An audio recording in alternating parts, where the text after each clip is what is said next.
welcome to my YouTube channel. I am Shweta, a third year BSc Nursing student in Government Medical College Jalaun.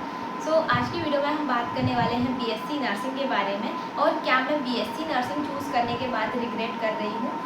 इसी के बारे में हम बात करेंगे क्योंकि ये पूछा था निखिल ने, वन ऑफ माई सब्सक्राइबर। ये वीडियो आपके लिए है और इस वीडियो में देखो मैं तुम्हें जो भी बता रही हूँ तो वो पूरा मेरा अपना पर्सनल है। जो भी मैं बता रही हूँ वो सारे मेरे पर्सनल आइडियाज़, थॉट्स, एक्सपीरियंस कुछ भी कह लो तो वो है। मैं यहाँ पे किसी और का कुछ भी सुन के नहीं बता रही हूँ, जो मैंने एक्सपीरियंस किया है मैं सिर्फ आपको वही बता रही हूँ। स्टार्टिंग से स्टार्ट करते हैं। First question, why I choose BSc nursing. तो मैंने BSc नर्सिंग ही क्यों चूज़ किया? तो देखो मेरा 12th से क्लियर था कि मतलब 12th से क्या, बचपन से ही क्लियर था कि मुझे मेडिकल में ही कुछ करना है, मेडिकल में ही जाना है। ठीक है, तो 12th के बाद पापा का ये था कि मुझे वो डी फार्मा करवाना चाहते थे, बट उस टाइम पे ना हमें कोई मतलब एग्ज़ाम वगैरह के बारे में पता भी नहीं था कि इसका कोई गवर्नमेंट कॉलेज का एग्ज़ाम होता है या नहीं होता है, और दूसरा नर्सिंग के बारे में भी इतना खास नॉलेज नहीं था। बट जब 12th हो गया तो उसके बाद इतना तो मुझे क्लियर था कि नीट नहीं हो पाएगा मुझसे, जितना मुझे नॉलेज है उसके अकॉर्डिंग। तो फिर 1 साल मैंने BSc किया था, एंड BSc मतलब इसलिए किया था क्योंकि उस टाइम पे इतने पैसे भी नहीं थे पापा के पास कि हम लोग प्राइवेट से कुछ कर सकें, कोई भी कोर्स कर सकें प्राइवेट कॉलेज से, क्योंकि आपको भी पता है मेडिकल के सारे कोर्सेज़ की फीस काफ़ी ज़्यादा हाई रहती है। देन फिर ये वाला एग्ज़ाम हुआ तो फिर पता चला कि BSc नर्सिंग भी हम कर सकते हैं और वो फार्मेसी से काफ़ी बेटर कोर्स है। तो उसके बाद मैंने BSc नर्सिंग में एनरोल किया था, एंड भगवान जी की कृपा से कॉलेज भी मिल गया, गवर्नमेंट कॉलेज। तो उसके बाद यहाँ पे बाकी सब तो ठीक है, पढ़ाई वगैरह सब अच्छी चल रही है। अब जो सबसे बड़ी प्रॉब्लम थी यहाँ पे आने के बाद वो मैं बता रही हूँ। ये मेरा पर्सनल है, मैं किसी का सुन के नहीं बता रही हूँ, जो मैंने एक्सपीरियंस किया है मैं वो बता रही हूँ। देखो यहाँ पे अगर बात करोगे आपकी रिस्पेक्ट की और सैलरी की, तो सैलरी तो एक ऐसी चीज़ है जो आप नर्सिंग कंप्लीट करने के बाद वो बात की बात है। बट रिस्पेक्ट, जैसे आप सेम कैंपस में रहोगे, यहाँ पे MBBS स्टूडेंट्स भी मिलेंगे, आपको पैरामेडिकल स्टूडेंट्स भी मिलेंगे और आपको BSc नर्सिंग के स्टूडेंट्स भी मिलेंगे, और कहीं कहीं पे आपको GNM, ANM और आपको फार्मेसी के स्टूडेंट्स भी मिल जाएंगे सेम कैंपस के अंदर। तो उस टाइम पे आपको थोड़ा सा इन्फीरियर फील हो सकता है MBBS स्टूडेंट्स के सामने, और वो भी तब जब आप खुद में ही बहुत ज़्यादा डीमोटिवेटेड रहोगे उस टाइम पे। अगर आप पहले से मोटिवेटेड हो, मतलब आप खुश हो ये कोर्स चूज़ करके, तो आपको उतनी प्रॉब्लम नहीं होगी। क्योंकि मैंने खुद मेरे बहुत सारे बैचमेट्स को देखा है, वो लोग पहले नीट की प्रिपरेशन करे अच्छे से 2-3 साल, उसके बाद जब उनका नहीं हुआ तो उन्होंने आके नर्सिंग चूज़ किया।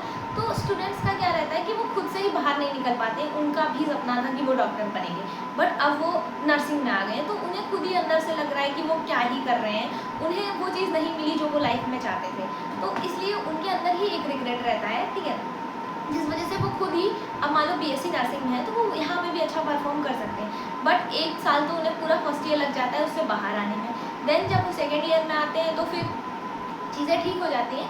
बट जब आप पहले से एक माइंडसेट आपका रहता है ना कि आपको ये करना है, उसके बाद जब आप वही सेम कोर्स करोगे तो आपको जो अंदर से खुशी होगी वो अलग रहती है।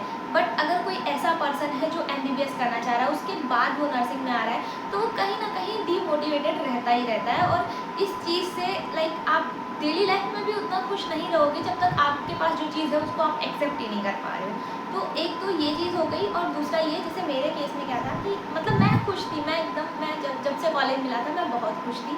एंड हमारे टाइम पे ना क्या हुआ था कि एक बार ऐसे क्लास में इंट्रोडक्शन हो रहा था, तो उस टाइम पे सर ने पूछा था कि सबका इंट्रोडक्शन हुआ, देन उन्होंने पूछा कि कौन खुश है यहाँ पे आने के बाद।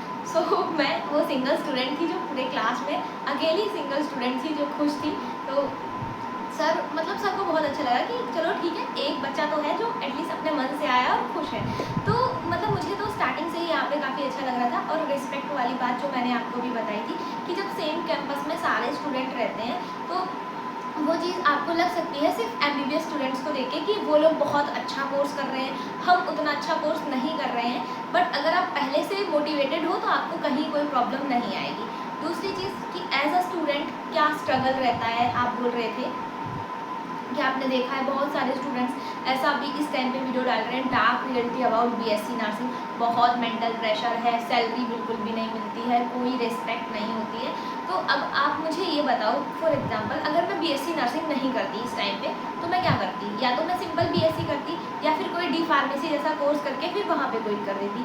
उसके बाद एट द एंड मुझे कुछ तो करना ही पड़ता ना अपने सर्वाइवल के लिए।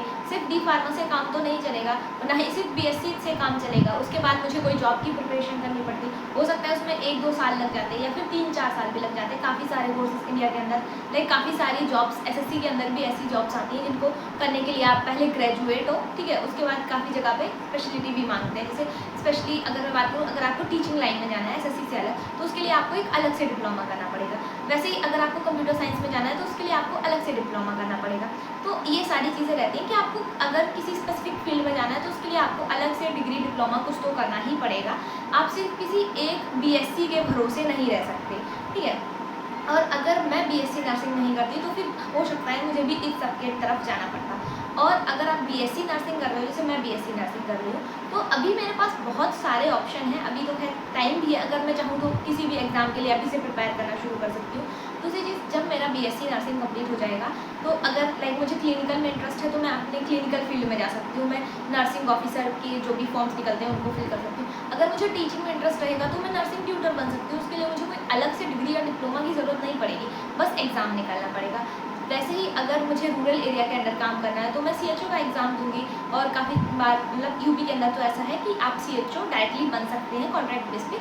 उसके लिए आपको कोई एग्ज़ाम नहीं देना पड़ता, और उसकी जो सैलरी रहती है वो रहती है 34 टू मतलब 40 के समथिंग ये आपकी सैलरी रहती है, जिसको आप बिना एग्ज़ाम दिए लाइक कर सकते हो। बट वो कॉन्ट्रैक्ट बेस पे रहती है कि अगर आप इससे पहले वो चीज़ छोड़ते हो, वो जॉब छोड़ते हो, तो आपसे कुछ लाइक फाइन लगता है, ठीक है। तो ये चीज़ होगी। उसके अलावा भी बहुत सारे फील्ड्स हैं जहाँ आप जा सकते हो। लाइक आप सिर्फ बीएससी नर्सिंग करने के बाद कोई स्पेशलिटी कोर्स कर सकते हो, जिससे आप उसमें स्पेशलिटी कर सकते हो। तो स्कोप तो यहाँ पे बहुत ज़्यादा है। और अगर सैलरी की बात करी जाए तो ये जो मैंने आपको सीएचओ की पोस्ट बताई है, तो सीएचओ के लिए आपको कोई एग्ज़ाम नहीं देना पड़ता। दूसरी चीज़, अगर आपको कोई सैलरी दे रहा है 75,000 से 1 लाख के बीच में, तो एक ऐसा एग्ज़ाम आप जो 4 साल, सिर्फ 4 साल के बेसिस पे, तो भाई एग्ज़ाम भी अच्छा खासा ही होगा। और अगर आपके अंदर इतनी एबिलिटी है कि आप उस एग्ज़ाम को पास कर लेते हो तो डेफिनेटली आपको सैलरी भी मिलेगी। और जब आप किसी अच्छे इंस्टीट्यूट में काम करते हो तो आपको रिस्पेक्ट भी मिलती है, ठीक है। ऐसा नहीं है कि रिस्पेक्ट नहीं मिलती है। अब बात करते हैं मेंटल प्रेशर की। तो जैसा कि आप बोल रहे थे कि आपने बहुत सारे वीडियोज़ में देखा है यूट्यूब पे ही कि मेंटल प्रेशर बहुत ज़्यादा रहता है बीएससी नर्सिंग के अंदर, ठीक है। और दूसरी चीज़, मान लो अगर हमारा किसी एग्ज़ाम में नहीं हुआ, लाइक हम कोई भी एग्ज़ाम क्रैक नहीं कर पाए, तो हमें प्राइवेट में जॉब करनी पड़ेगी। और दूसरी चीज़ की कोई रिस्पेक्ट नहीं होगी। तो वही रिस्पेक्ट वाली चीज़ तो मैं वही सेम आपको बोलना चाहूँगी कि अगर आपने कोई ऐसा कोर्स किया है, और कोर्स भी ऐसा किया है, अच्छे खासे आप पढ़े लिखे हो, कोई एग्ज़ाम क्लियर कर लेते हो, देन आपको गवर्नमेंट जॉब तो मिलनी ही मिलनी है, ठीक है। दूसरी चीज़, अगर आप थोड़ा कंपेयर करके देखोगे, लाइक अगर यहाँ पे आप सिर्फ एमबीबीएस को रखो और बीएससी नर्सिंग को, बाकी कोर्सेज़ की तो मैं बात ही नहीं कर रही, सिर्फ आप एमबीबीएस को रखो और बीएससी नर्सिंग को, तो इंडिया के अंदर अगर आप सिर्फ एमबीबीएस करते हो, लाइक प्लेन एमबीबीएस 5.5 साल का, तो यहाँ पे इंडिया के अंदर उतनी रिस्पेक्ट नहीं है एमबीबीएस की। अगर आप सिर्फ एमबीबीएस करते हो, अगर आपने एमबीबीएस करने के बाद एमएस नहीं किया है, एमडी नहीं किया है, तो कोई उतना ट्रीटमेंट भी नहीं लेता है कि सिर्फ एमबीबीएस किया है। सबको चाहिए कि एक अच्छा डॉक्टर हो, एक स्पेशलिस्ट हो, समझ रहे हो। तो अगर आप सिर्फ नर्सिंग, और अगर आप जैसे एमबीबीएस सिर्फ एमबीबीएस करने के बाद किसी हॉस्पिटल में लाइक जॉब करते हो, तो वहाँ पे भी इंडिया के अंदर सैलरी कुछ ज़्यादा नहीं है। जैसे एम्स वगैरह की बात करूँ तो वहाँ पे अच्छी खासी सैलरी है, बट सिर्फ ऐसे पेरिफेरल या फिर आप बोल दो स्टेट गवर्नमेंट के जो कॉलेज होते हैं उनमें उतनी अच्छी सैलरी नहीं मिलती आपको सिर्फ एमबीबीएस के बाद। लाइक अगर आप पीजी नहीं करोगे तो आप जैसे डायरेक्टली कॉन्ट्रैक्ट बेस पे ही आपको लिया जाएगा, एंड अगर आप पीजी नहीं करोगे तो आपको उतनी अच्छी सैलरी नहीं मिलती। वही सेम अगर मैं बीएससी नर्सिंग की बात करूँ तो आप सिर्फ 4 साल का कोर्स कंप्लीट कर लो, एंड जो 5.5 साल एमबीबीएस में आप दे रहे थे उसमें सिर्फ आप 4 साल का कोर्स कर लो। उसके बाद 1 महीने आप तैयारी कर लो, 1 साल आप तैयारी कर लो किसी भी एग्ज़ाम के लिए, एंड देन देखो कि एग्ज़ाम कैसे नहीं निकलेगा। 1 साल नहीं निकल रहा तो 2 साल दे दो, आराम से आप कोई भी जॉब ले सकते हो अगर आप अच्छे से तैयारी करते हो तो। और जब आप अच्छे से तैयारी करते हो, जॉब ले लेते हो, जब आपको अच्छी खासी सैलरी मिलती है तो भाई कैसे नहीं होगी इसमें। बहुत सारे स्टूडेंट्स को ये भी बोलते हुए सुना होगा कि आप अगर नर्सिंग करते हो तो नर्सिंग में आपको बहुत सारे असाइनमेंट मिलते हैं, बहुत मेंटल प्रेशर रहता है वहाँ पे, और ड्यूटीज़ बहुत करवाते हैं क्लासेस के लिए, मतलब क्लासेस के अलावा आपको और ज़्यादा टाइम नहीं मिलता। तो देखो वहाँ पे 2 सिचुएशन है आप ऐसे समझ लो जैसे मैं फर्स्ट ईयर में थी तो काम मुझे थोड़ा ज़्यादा लगता, थोड़ा नहीं काफ़ी ज़्यादा लगता था। जब हम स्टार्टिंग में आए थे तो एकदम थक जाते थे, बट धीरे धीरे हमें उस चीज़ की आदत हो गई। अभी मैं थर्ड ईयर में हूँ तो अभी मुझे उतना प्रेशर वैशर कुछ फील नहीं होता। मैं सच बताऊँ तो कभी कभी लगता है जब सारी चीज़ें एक साथ हो जाती हैं कि आपके एग्ज़ाम भी आ गए, आपकी क्लिनिकल ड्यूटी भी चल रही है, उसी टाइम पे आपको सारी रिक्वायरमेंट भी सबमिट करनी है, तो उस टाइम पे थोड़ा लगता है कि बहुत ज़्यादा है। बट आप खुद सोचो कि अगर आपको आगे जाके लोगों की लाइफ सेव करनी है, ठीक है, क्रिटिकल टाइम में वहाँ पे आपको प्रेजेंट रहना है फुल कंसंट्रेशन के साथ, तो थोड़ा बहुत मेंटल प्रेशर मुझे लगता है चलता है। और दूसरी चीज़, यहाँ पे दो टाइप के लोग होते हैं। एक जिनको ठीक है अगर प्रेशर है तो वो उस चीज़ को खुशी खुशी ठीक है तो करना पड़ेगा। और एक लोग वो लोग होते हैं जो जिनको हर चीज़ में रोना है। अगर सुबह 9 बजे की क्लास है तो बोलेंगे अरे यार 9 बजे जाना है, सुबह 10 बजे की क्लास है तो बोलेंगे 10 बजे जाना है। फिर अगर कोई मान लो कोई वर्कशॉप हो गई, अरे यार वर्कशॉप में जाए, भाई तुम्हारा काम है, जाओगे नहीं तो कैसे काम चलेगा, क्या सीखोगे तुम जाके, मुझे तो नहीं समझ में। मेरे बैचमेट्स में भी एक दो लोग ऐसे हैं, अगर 9 बजे का कॉलेज है उन्हें तभी भी प्रॉब्लम है, 10 बजे का कॉलेज है उन्हें तभी भी प्रॉब्लम है, क्लास में अगर माइक्रो टीचिंग प्रेजेंट करनी है उन्हें तभी भी प्रॉब्लम है, असाइनमेंट जमा करना है उन्हें तभी भी, उन्हें हर बात में प्रॉब्लम है। अगर हमारा क्लिनिकल सुबह लगेगा तब भी उनको प्रॉब्लम है, अगर इवनिंग में लगेगा तब भी उनको प्रॉब्लम है। तो कुछ लोग जो रहते हैं ना उनको प्रॉब्लम रहती ही रहती है कि आप कुछ भी कर लो, कॉलेज वाले कुछ भी कर ले, हमेशा गलती कॉलेज की ही होती है। मेंटल प्रेशर देखो आपको हर जगह हर कोर्स में मिल जाएगा।